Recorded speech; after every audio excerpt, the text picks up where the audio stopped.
Even in the depths of the dungeon, there is light. Without the wicked, we wouldn't have the holy. The devil himself is a fallen angel. In episode 33, we explore a couple of gospel influences in the music of yesterday and today.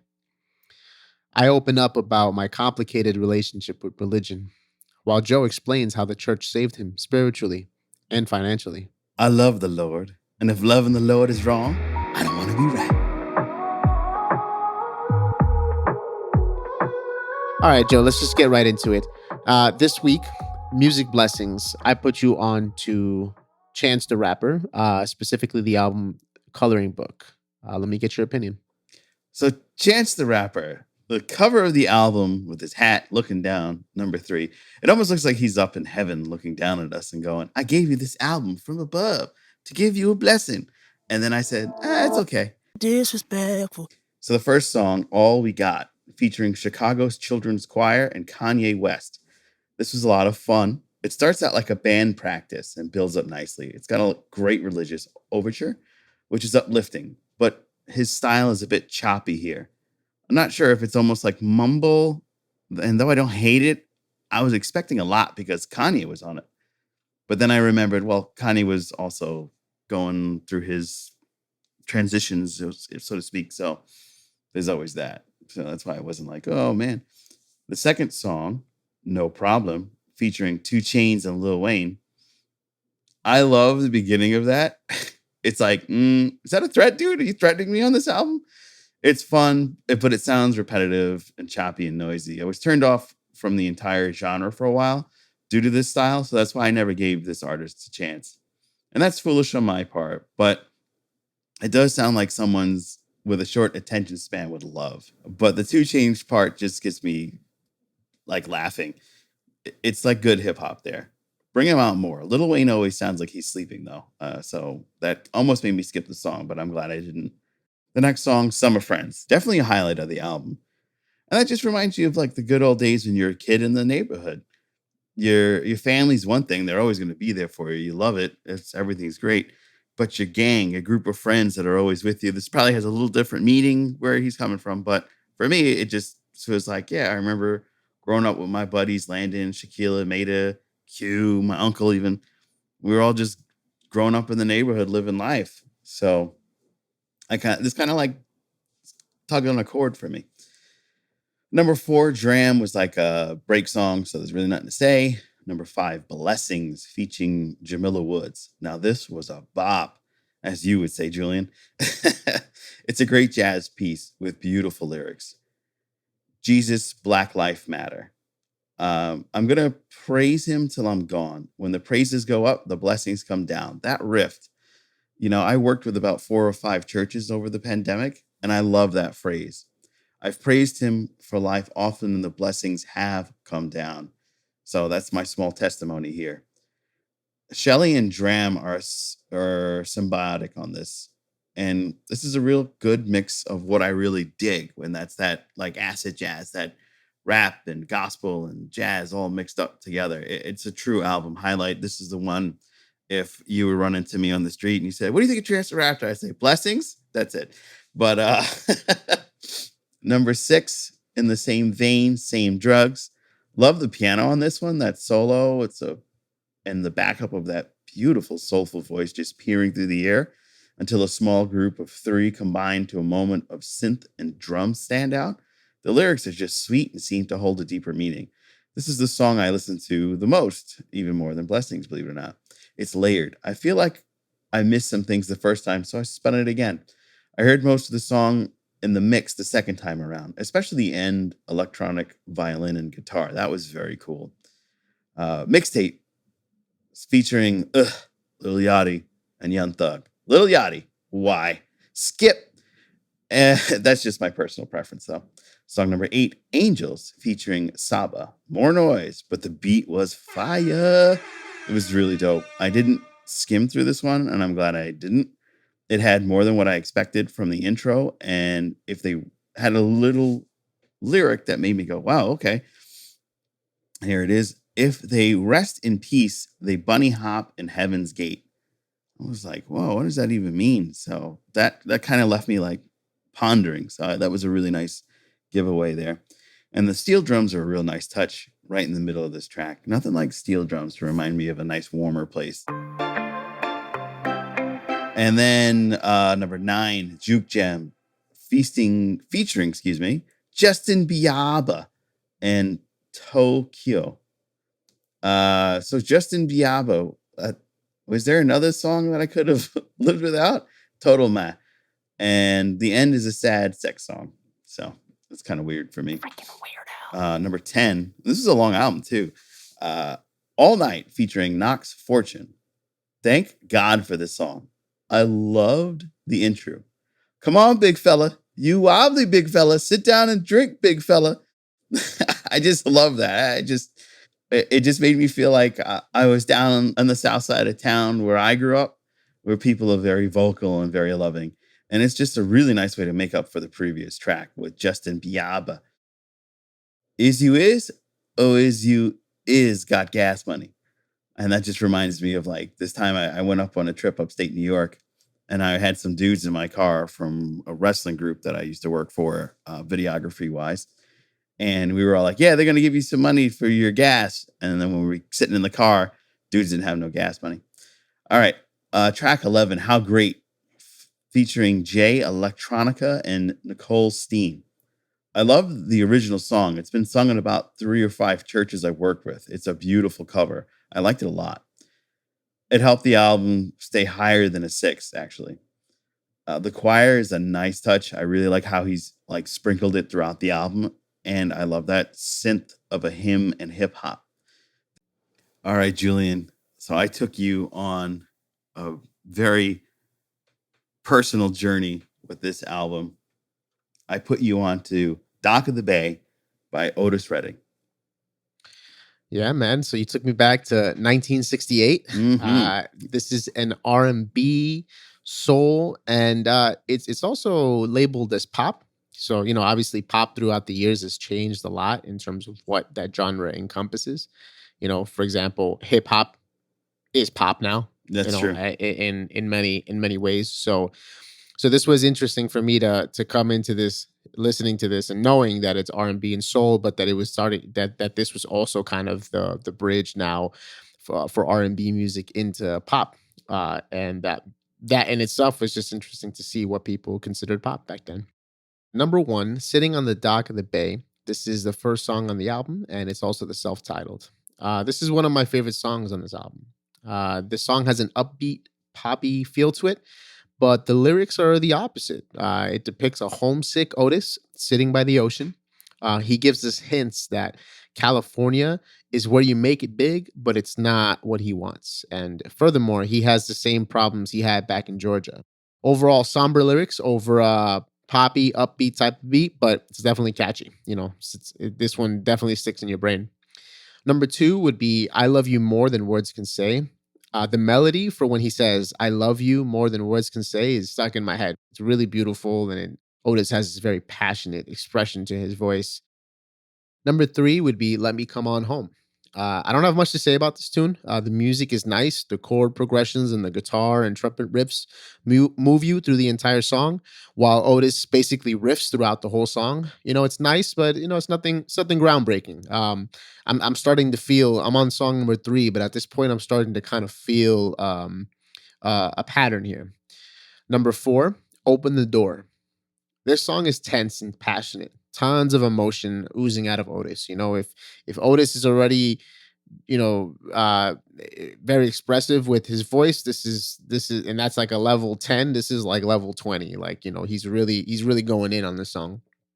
Uh, the song itself is super dramatic, and as he's begging this woman, I presume, to let him in. He's on the other side of the door, and the door's closed, and obviously the title of the song, "Open the Door." He's not being outwardly sexual, but back in these days, they always loved to insinuate these innuendos where they're using words that mean something, but they really are being sexual, and you hear a lot of that in the song. When he sings "Your love is killing me," the chords change, and the trumpets start blaring out, and it's kind of like, like he's making his final plea, and it's very nice. I think that part, the outro just gets bigger and bigger as it starts to fade out, and I very much enjoyed that song. But again, just keep note that there's a general theme going on here. And we're on song number 4, and there's something very similar, and I'll get to that at the end of the opinion. Number 5, "Don't Mess with Cupid." The initial riff captivated me immediately. The way it came in, I was like, "Oh man, this is gonna be dope." And then all of a sudden, the song just changes. And I didn't really like it. I loved the first 10 seconds of the song, and then all of a sudden goes somewhere else. And I guess I love being juked sometimes, but in this case, I wish they would have stuck with that initial riff and worked the song around that. If you want to connect with us based off our experiences and share your religious experiences, then you should follow all of our lovely socials. You should find us on Twitter, Instagram, and the wondrous dancing app, TikTok. So reach out to me, reach out to us, and let's have a great conversation about religion and your experiences based off the experiences of this episode.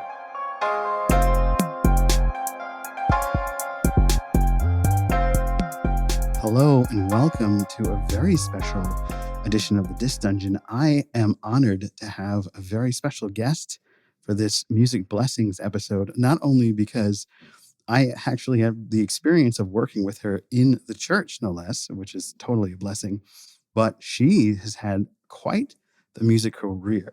You've probably heard her voice before you know her name.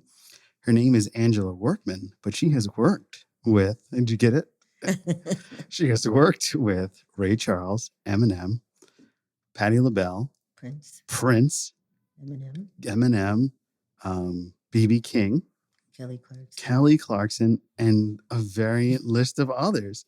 I am super excited to present to the Disc Dungeon Miss Angela Workman. Thank you. Thank you so much for being down in the dark depths. I am so honored to be here. Wow, that means a lot. I appreciate it. So Angela, I have met through the church that we both work for in Newark, New Jersey, and I was blown away by her voice when the minute she came in and I was adjusting the sound. I was like, "Oh, who's that? She's good." and I would later find out through conversations that I wasn't a part of, but overheard, that she worked with Ray Charles, and I was like, "What?" And then I looked you up, and I was like, wow, what a repertoire that you have. And I just want to know, like, starting from the humble beginnings, how did you choose music? How did you develop your voice? Well, it's very interesting. I always feel that your gifts call you, and they usually come knocking quietly when you're like a little kid. So sometimes when you feel like I'm having a life crisis, sit back, think about what you wanted to do when you were like 5 or 6. And it'll kind of lead you to your passions that you may have put aside. But music has always been my best friend. Even as a little kid, as a baby, I was singing. My father recorded me. I don't know what kind of composition that was. That was another kind of language that only I knew. Right. But music was just cradling me, when I was a little girl, I would sleep with a transistor radio. I'm dating myself. Wow. So I had a radio under my pillow. Yeah. Do you know what's funny? There's a band called, I don't mean to interject, but there's a band called Faithless that wrote a song about a pirate radio and talking about how he put his transistor radio underneath his pillow. And hearing that from you, it's like, wow, music is really connected in so many ways. Oh, yes. It was a journey, from classical music to jazz to rock and roll. I mean, my parents were just so diverse. They would have Coltrane, and then they'd have like Iron Butterfly albums. And I'm like, okay, wow, this is like wild and cool, Oh, your parents and I would get along. But I was a Air Force brat, so we traveled all over the world, and I lived in Japan for 5 years. Wow. So I remember hearing music from Japan, and my parents would always expose me to different cultures.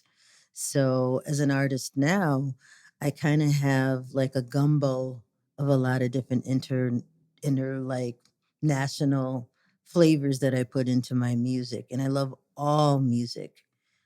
I've sung with like the Gatlin brothers. I've done country, western. I started an opera. Ooh. This is a very interesting story. Yeah, tell me. I'm here. This is what we're here for. So I used to do operatic competitions in school, and I was really loving opera. And so I actually auditioned for a scholarship for the university, which was Wayne State University. A whole bunch of people were like trying to get those scholarships. I received a scholarship from them. Wow.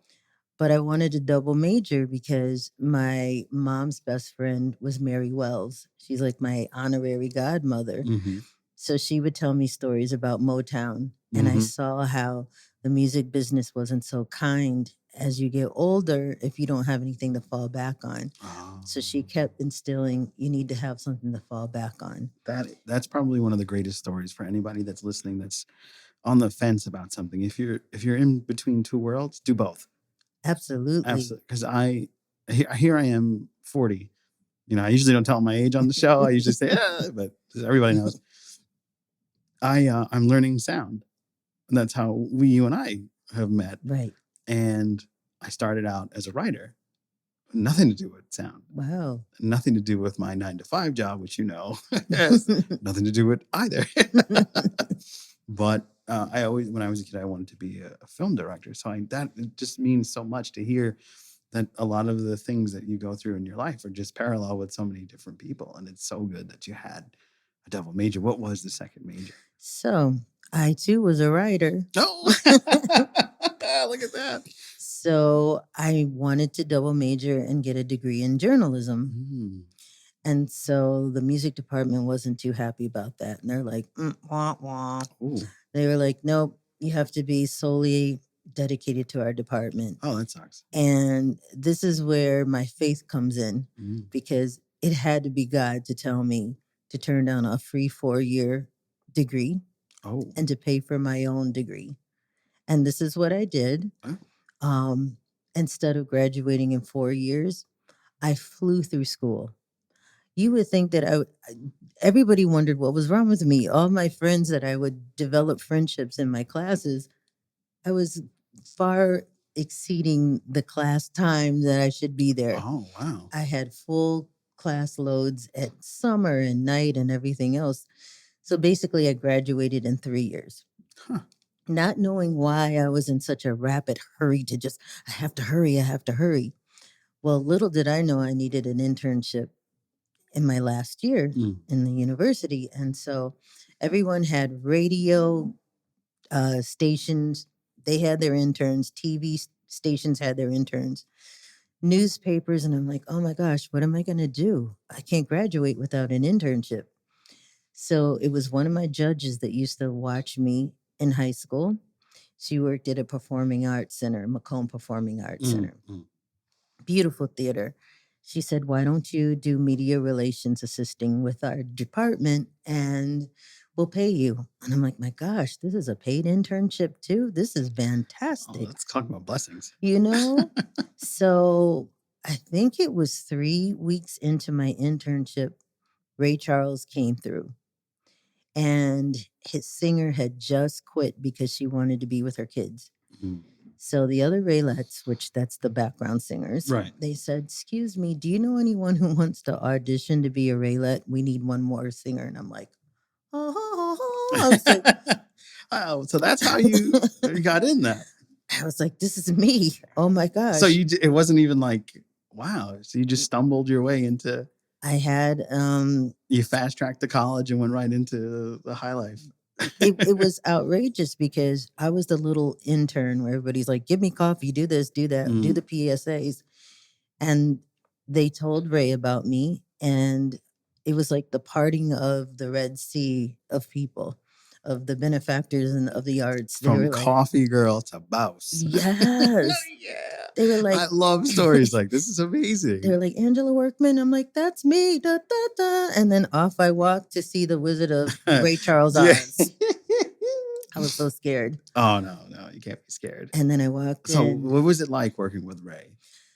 So when you're working with someone that people think that they have a deficit, they actually have a multitude of extra gifts that God gives them. Oh. So he was very clairvoyant. It was almost as if he could read what you were thinking at times. I remember walking on the carpet, trying to be quiet and walking past him. No perfume, nothing to give him an indication that it was me. And I walked real quiet, and he turned and said, "Good morning, Angie. How you doing?" I'm like, "Oh my gosh!" Wow. So do you think that was the heightened sense because he didn't have his sight? Do you think there was the heightened senses, or he just him and Stevie. Oh. Like I've been told that Stevie can hear someone on their telephone conversation and can hear both people talking. Oh, their ears are beyond. Super tuned. You know, we were in an arena and we lost power. And everybody's screaming, "Oh no, what are we gonna do?" He's like, "You sightful people can't do nothing." Oh my God. That's crazy. Which brings me to the tambourine moments. Oh. As a gospel singer, I should have that skill down. Right.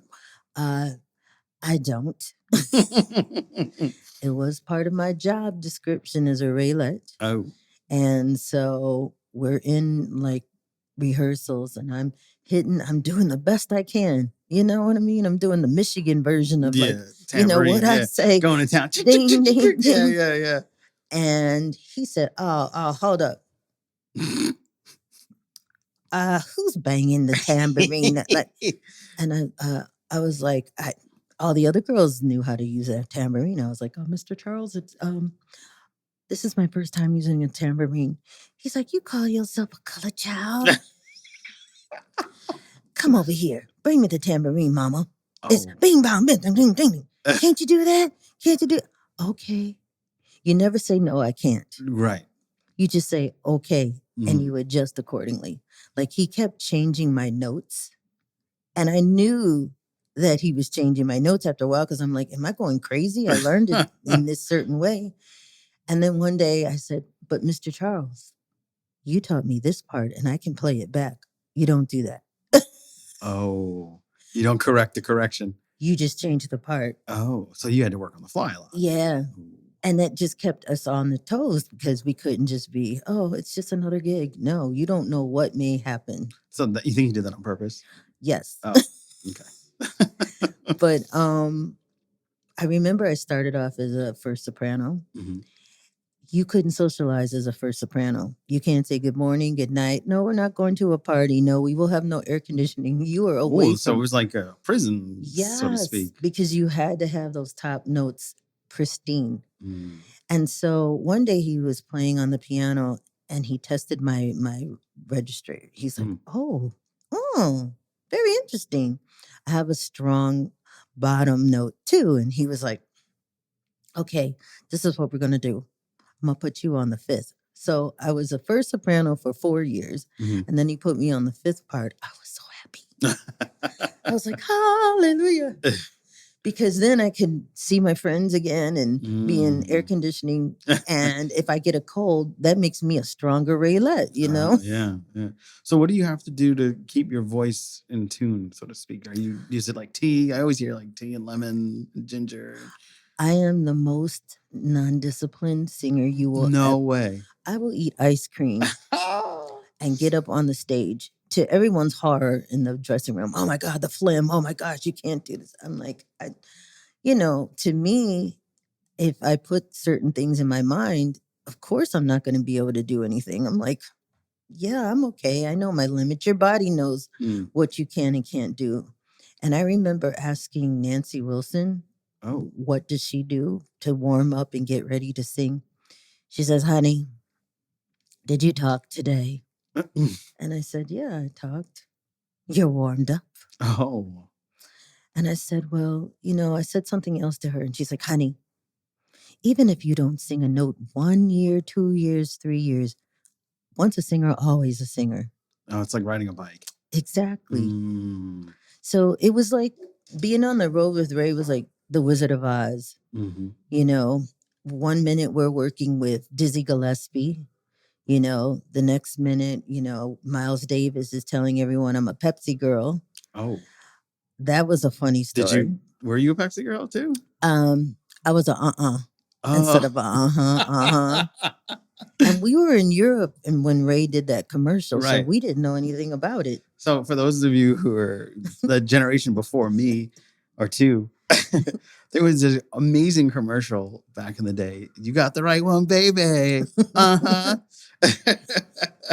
With the mock Raelettes. Yeah, with not the real Raelettes. They were models. Yeah, that they just put on, just like CNC Music Factory. You remember that controversy? Yeah, just like that, huh? Yeah. So it was your voice that I was listening to since I was a kid. And then not seeing you this whole time. It was just, you know, they were going for that flash appeal. Yeah. You know. Yeah. Modelizers back in the day. But we didn't even do the voices. So we came back from Europe and people kept coming up to me going, You're like, why are you doing that? And I'm like, yeah, okay. What's wrong? Everybody keeps going, Right. And I'm like, all right. And then I saw the commercial. So that wasn't a happy time for us. But a good time was I am a songwriter. Oh. And I recorded a bunch of songs with some of my songwriting partners in Detroit, the Bass brothers, Jeff and Mark Bass. And I did all the lyrics and the voicing. And I said, you know, I'm gonna take it to Ray and see if I really have a chance to be a writer. Because if he says no, then listen to the source. Right. So I gave him my demo. Months went by. I said, okay, there's your answer. No problem. So out of the blue, he called me in and he never calls you in. You don't get feedback. You don't go, oh, you did a nice job or anything. It's just, he was like Charlie's Angels. You go, get on the stage, you do what you do, and then you go back. Home, yeah. So he called me and he said, you know, honey, I have a responsibility to my public. Oh. I don't want to wear a bow tie, but I owe it to my public because they want to see me in a certain kind of a way. You're going to have a lot of responsibility for your public. So now he's talking to me about my public and how I have a responsibility. He said, you remind me of myself, which was really wild. I was like, so you got the greatest praise that could possibly be. I was like, oh my gosh. I said, okay. He said, I owe you a favor. To this day, I don't know what he meant. I knew he had a reputation for dating Raelettes, but I don't think it was like in the fresh kind. Right. Because I knew he had that reputation, so I called him dad all the time. So after a while, he started acting like a dad. And I'm like, okay, you why are you saying that? You're like, not my dad. And I'm like, oh, that's right. You call him dad. But I always respected the fact that he saw something in me. Oh, and this is another thing that he said for people who are listening. He said, people think I wrote a lot of songs. I didn't write a lot of songs. He said, honey, I wrote very few songs. He said, but I put all my love into the other songs. He said, it's quality, not quantity. Right. So what you do it to the best of your ability, make it count. Put everything you can in that small amount of work, because that's the part that needs to be out there. Wow. Oh, man, what high praise. Isn't that great? That is amazing. So my writing partners in Detroit, while I'm in Europe and bopping around Japan, I come back to Detroit. They're like, listen, so what are you doing? I know you're tired. Yeah, a little bit. There's this kid. He wants to be a rapper. This is how you meet Eminem. He's a pizza delivery boy. You know, we don't know if he's going to really make it, but he's got a lot of heart. Will you sing the hooks? Sure.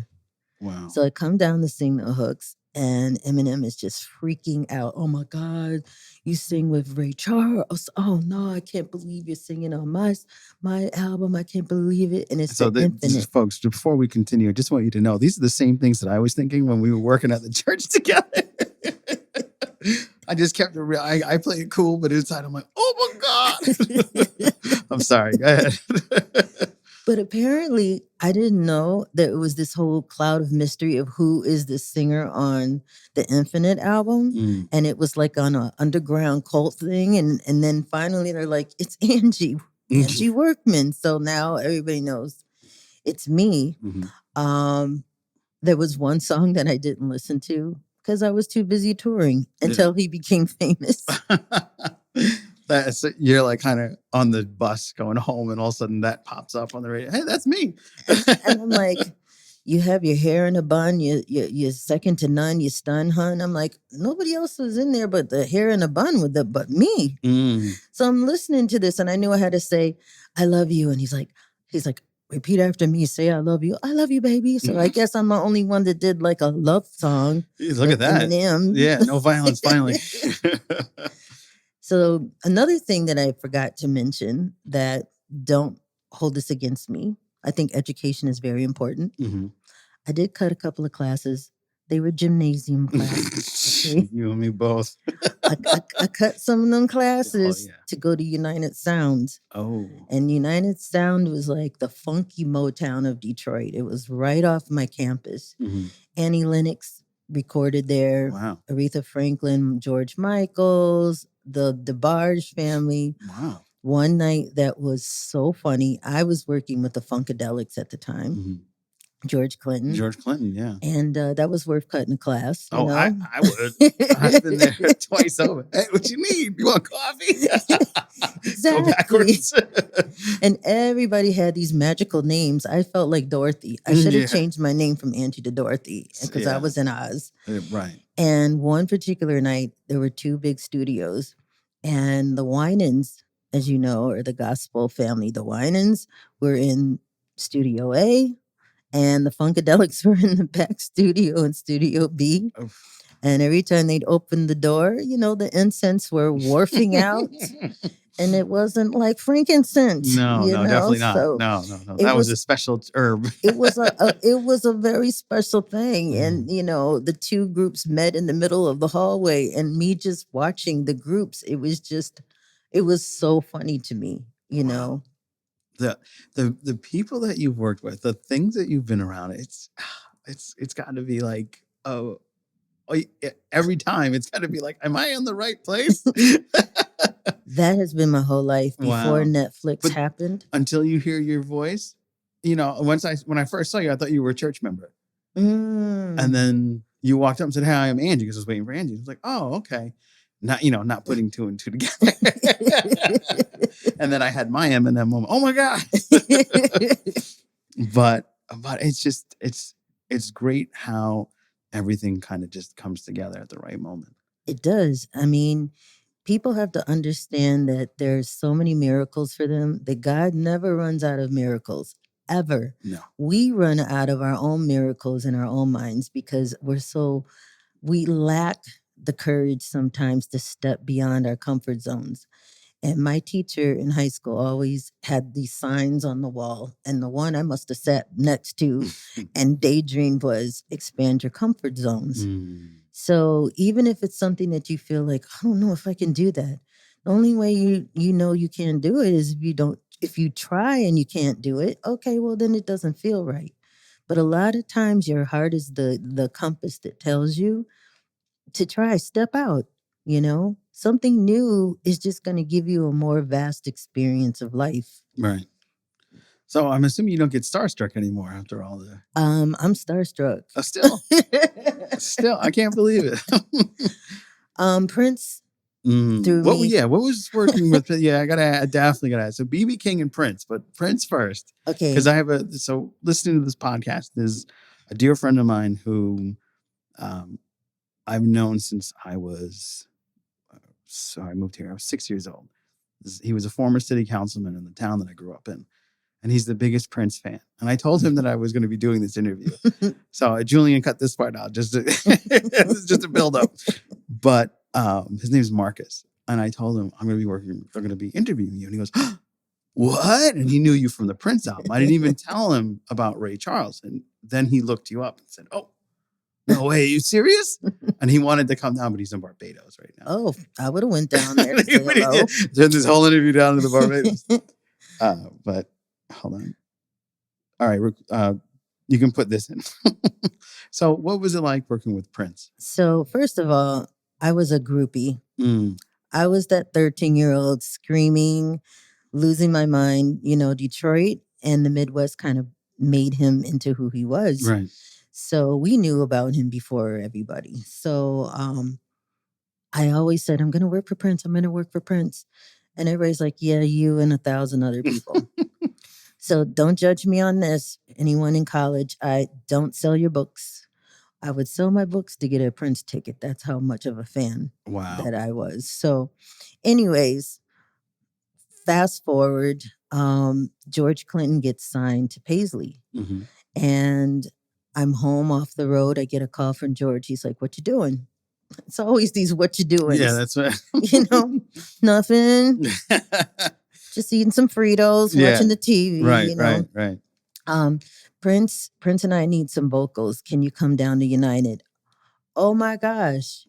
You talked that into being. Yes. That's the blessing of it. You put it into the universe and it came to fruition. Words do not go out empty. So be careful of your words and be careful of what you're asking for, and be ready when the boomerang of joy and blessings come to you. Be ready to grab that. So yeah, now I'm like, I don't even remember how I drove down to the studio. I think that part gets omitted out of the brain. But there was a Prince song on. I'm like, oh my gosh. Then I'm turning into this like teenager, and I'm like, girl, you're professional. You're a professional.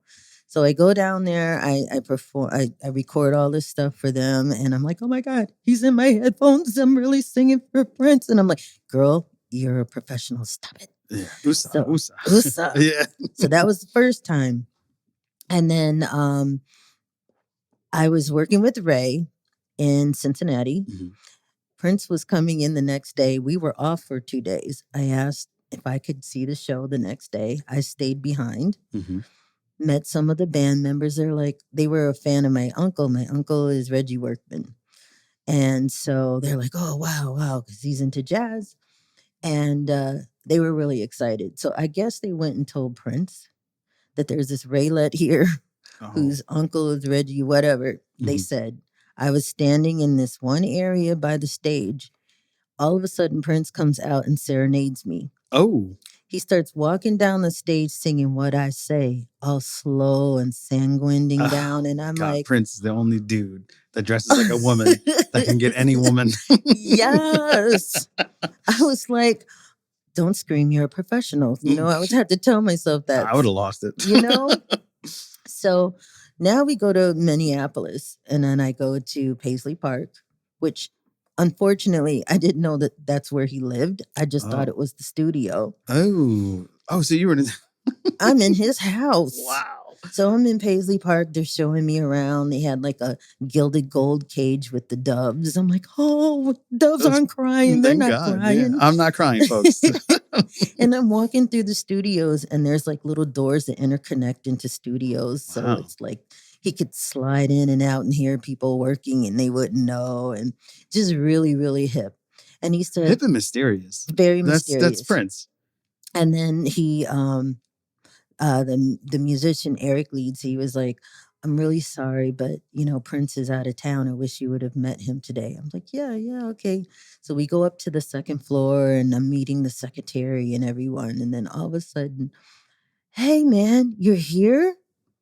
And I was looking at the wall, and I said, please, God, help me don't make a fool of myself.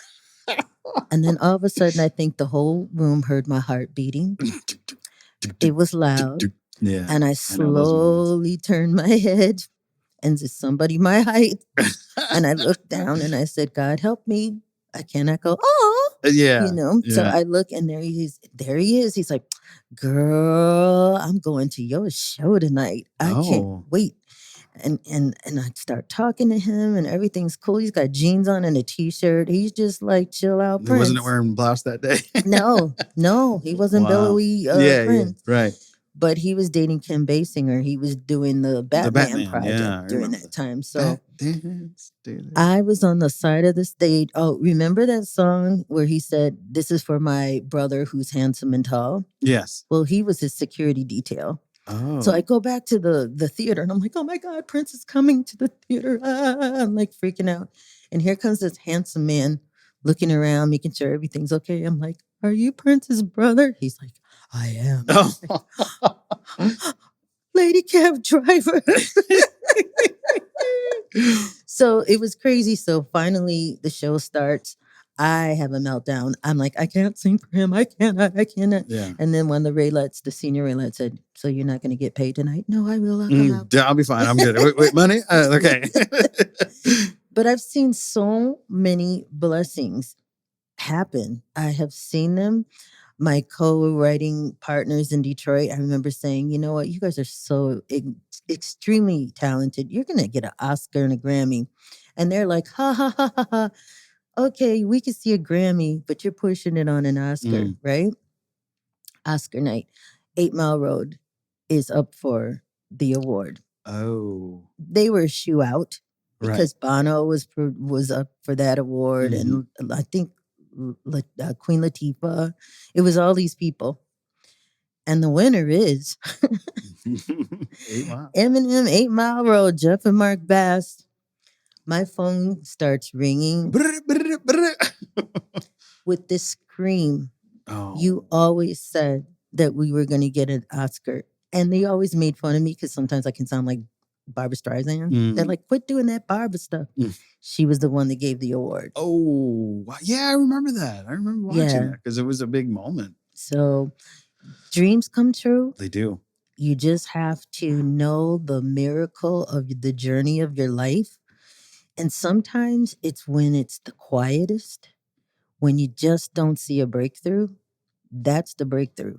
It's right around the corner. It's almost like your life has to get still to be able to unfold. It's like the dawn. You have to wait for the sun to come up. It's always darkest before dawn. Yes. Right. Yeah. Wow. This has been an amazing conversation with Angela Workman. I'm so glad that you were able to make time in your schedule to sit with us at the Disc Dungeon and chat. Yeah. So what are you working on now? Where are people going to find you? You know, all the fun stuff. But first, let's talk about what you're working on now, and then we'll get into those particulars. So I have been what I call a support vocalist. I like that word. That sounds awesome. Yeah. For so long. And as background support vocalist, a lot of times you have to hold yourself back. You have to honor your artists. You don't want to outshine them. You have to like temper the moments. So your dreams kind of get pushed back.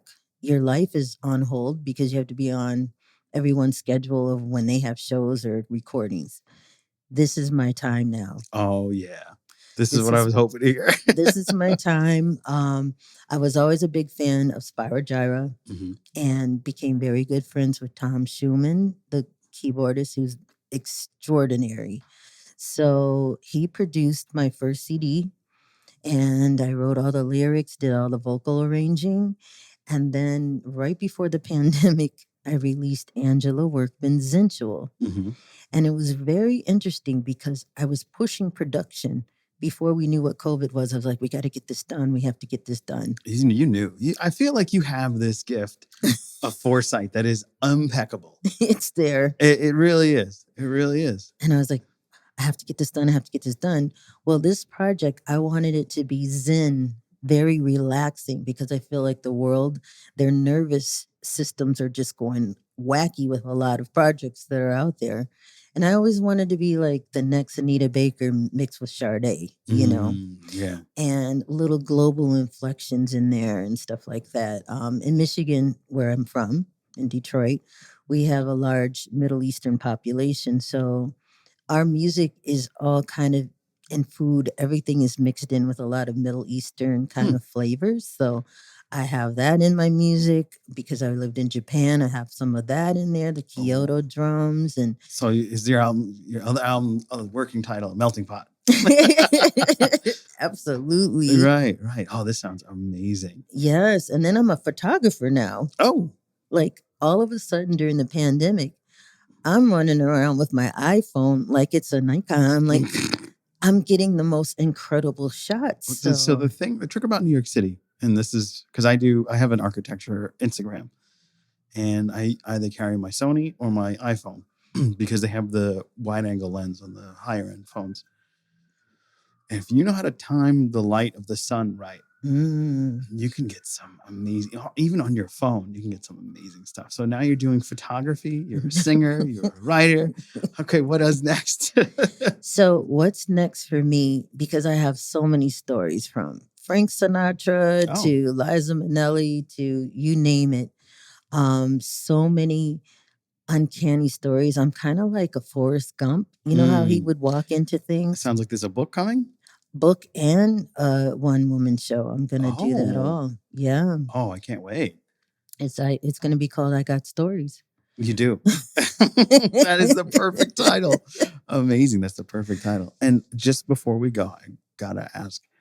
So, as a African American man growing up listening to blues, my house, B.B. King was king. Mm-hmm. I know you worked with him. Can you give us a quick story about your work with B.B. King? So B.B. King, I was like a little baby on the road. You know, everybody was older than I was. I'm just coming out of college.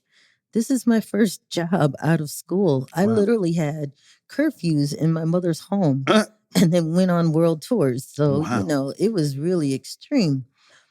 So we did the Toyohashi Jazz Festival in Japan, and it was like a large soul festival or R&B festival. What was it? Black Heritage Festival, sorry. Oh, Black History Month. That's perfect time. Yeah. And so it was just a sea of people. It was like the Japanese Woodstock, really. It was absolutely amazing. What I love about Japan is they have such adoration for jazz music that like a lot of the big jazz musicians today, because I work with a jazz company in Mount Vernon, PA's Jazz. Hopefully, John, you're listening. Happy birthday. Happy birthday. And God bless him, 79 years old today. You go, boy. Yeah, he's been doing that jazz for a long time. But he introduced me to Helen Song, the jazz pianist. And I was not expecting, you know, that type of soul in the song from the other. And that's when I found out that the Japanese people love jazz music. They love it. I mean, and now here you are telling me again, yeah, you Japanese people love it. And, you know, we're in this festival. I meet B.B. King. He said, how you doing? I'm like, I'm good.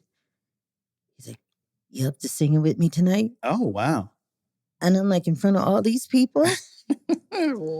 And I'm like, okay. He's like, yeah, okay, I'm going to call you out because we're doing When the Saints Go Marching In, to be right by other side of the stage. Okay. Wow. And off I went. And I'm singing with all my heart and soul, you know? Right. I think the masters saw something in me. I call them the master craftsmen. Right. I've worked with Benny King, Mr. Stand By Me. Right. And they entrust me with their stories. Yeah. I think Art Blakey, one evening, we were in the North Sea Jazz Festival, which is like a serious jazz festival. Everybody's there. Like I was talking to Carlos Santana and he's like, wow, far out. I'm like, wow, yeah, far out. And he's looking at this board with all the flights of everybody and all the artists that are going to be on there. He's like, wow, look at so-and-so's going to fly over this way and this way. Isn't that far out? And I look at Carlos Santana, far out. So Art Blakey was there and I was sitting with him. And people were taking court because he's the king of jazz. And they would come in and they would say something. And when they'd walk away, you see that cat? You watch that cat. You're going to see people like that because blah, blah, blah, blah, blah. I had a music education that evening on how a smile may not necessarily be a smile. Yeah. You have to know all of the angles. Don't just take the one angle of a smile. Know the other edges. That's like the Temptation song, Smiling Faces. See? Yeah. But, you know, this is what it's all about. It's opening yourself up to the miracles and majesty of life because we are here. This is a vacation to me. Heaven is home. You have your slippers. It's like you go to Mazatlan. You're not going to be in Mazatlan forever. But when you get home, you're going to have all the comforts and your family's there. Everything's cool. So I've always looked at life like that. This is a vacation package. Some parasailing don't go so well. Right. We get boo-boos, Everybody gets something in the Cracker Jack box of life. Oh, that's for sure. But you still get that popcorn in there. So you just have to just hold on and just have hope, dream, know that miracles do come true. And sometimes there are miracles that you don't even know that you would want to have in your life, and it happens. You just have to be an open vessel with your hands open. You can't receive with the fist. Right.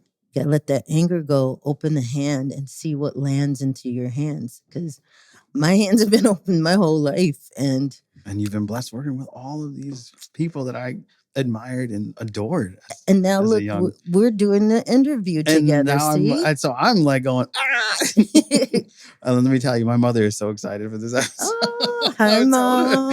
I was telling her about it. She's like, "You no freaking way." That's my mom's catchphrase. She's at home waiting. Is it out? She called me this morning. Is it out yet? It's like, I didn't even talk to her. So a big shout out to you. Thank you so much, Angela, for joining us down in the dark depths, the Dungeon. That's our catchphrase. Please tell us where people can find you. And I'm going to link everything to the YouTube version of this podcast, and you will find the links in the description.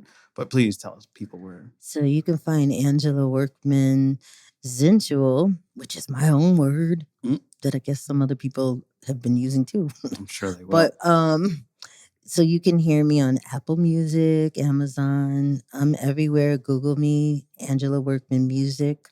I'm just here to change the world one note at a time. And obviously through inspirational stories as well. So thank you so much. This has been an absolute pleasure. And we're going to have you back on a later date. I would love that. Because I'm sure Julian's going to have a ton of questions for you too. You got to meet him. So thank you. This has been great. And we are going to break here and then continue the rest of the episode.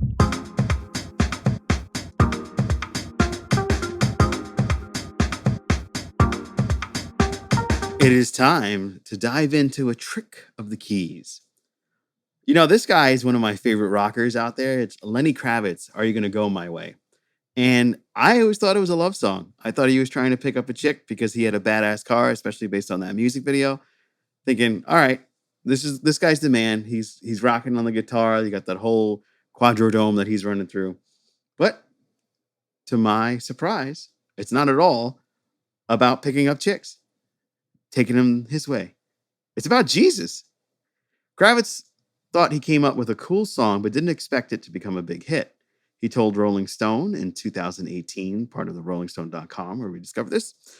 He said, I thought the subject matter was really interesting because it's coming from the mouth of Jesus Christ, as I thought. So basically, are you going to go my way, meaning my way of love, which kind of connects back to my mom and dad. Look at that. It's the ultimate rocker's ultimate pickup song. No, not Lenny Kravitz, but Jesus. His adoration to this day and his following for one of the largest in the world has ever known just keeps people coming. Listen to this song as a kid. I just assumed, like I said, it was a love song. That's interesting. Yeah, I wouldn't have. I mean, if the chorus is saying, "Are you gonna go my way?" I wouldn't. Not at all. I wouldn't have thought this is religious or this has something to do with God. No, especially the lyric like, "We've got to hug and rub a dub. We've got to dance and be in love." Okay. I don't remember some Jesus dance. I thought for sure he was like, "Yeah, let's dance and be in love." Rub a dub. That's kind of like, okay, that sounds sexual to me. So this one threw me. This is a good one. This was definitely, you would have never guessed. Thank you for listening to this podcast. Please subscribe, like, and share this podcast with your friends and family. It's the holidays. They need some good uplifting, and what better way than sharing religion, unless they're Satanists. But Satanism is a religion, so share it anyway.